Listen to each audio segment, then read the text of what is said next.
right, so thank you for now.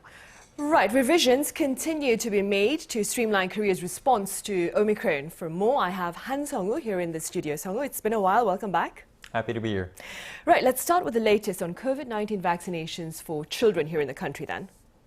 Well, Sunny, it was announced this morning that Korea will start vaccinating children aged 5 to 11 at around 1,200 designated medical institutions nationwide on the 31st of this month. Reservations begin in just 10 days, next Thursday, a week before the first shots are administered. Health officials say they're going to start with minors at high risk, such as those with weak immune systems. Countries that started before us have shown vaccinating children is safe and effective. We took into consideration that those 11 years old and under account for 15% of the infected population. The Ministry of Food and Drug Safety last month approved the use of Pfizer's vaccine for the age group at a dosage level that's 1/3 the amount given to adults. The development comes amid a rise in positive tests among children. Authorities also mentioned that booster shots for kids between the age of 12 and 17 have started today as well. Let me also mention that students and teachers who live with someone who has COVID-19 can still attend school in person starting today. Instead of entering self-isolation, they're advised to receive PCR tests within 3 days of their family member testing positive before taking a rapid antigen test on the 6th or 7th day. However, there are concerns whether this is the right move at this juncture, considering the surge in cases, with some fearing another wave of infections could close down schools again. Right, so as long as they test negative, they can partake in in-person school activities then? That's right, regardless of their vaccination status for students and children. Right, and moving forward, Seong-WOO, I hear rapid antigen tests can now serve as a formal diagnosis for COVID-19. That is correct. Rapid antigen tests, results conducted by medical professionals at local hospitals or clinics, will be accepted for official purposes. That means the results will have the same validity as PCR tests in confirming COVID-19 infections, relieving citizens who test positive via rapid antigen tests of the need to stop by a screening center and wait in long lines to get PCR tested. At the same time, healthcare workers will be able to focus their time and efforts on the elderly and those at high risk. Sources are telling me, though, that the lines of these designated clinics are already quite long, with some even anxiously waiting for 1 or 2 hours.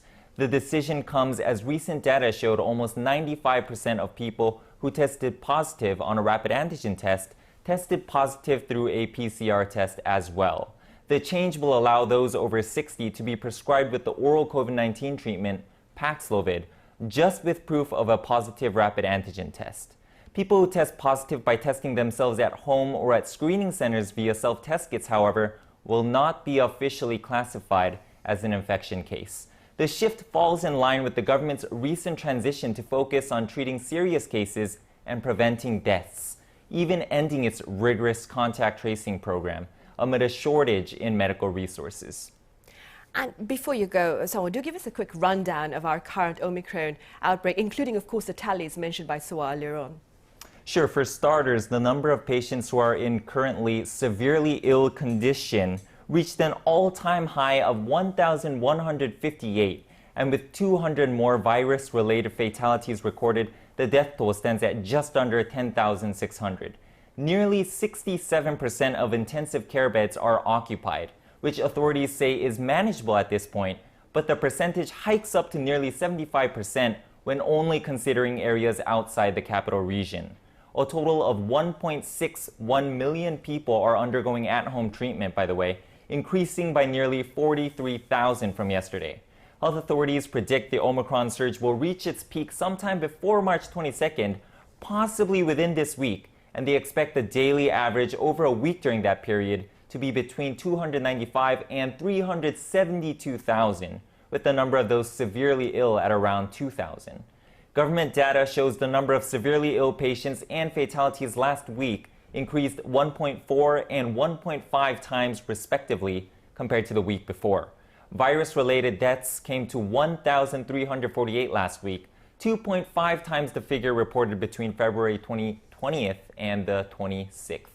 Let me add that the government just revealed they will be discussing changes to the current social distancing scheme in place. This week, the current system, which lasts until Sunday, restricts private gatherings to 6 people max and business hours of restaurants and cafes to until 11 p.m. Right, and you'll probably give us the updates later on this week then. Seong-Woo, thank you for the details for now. Thank you for having me.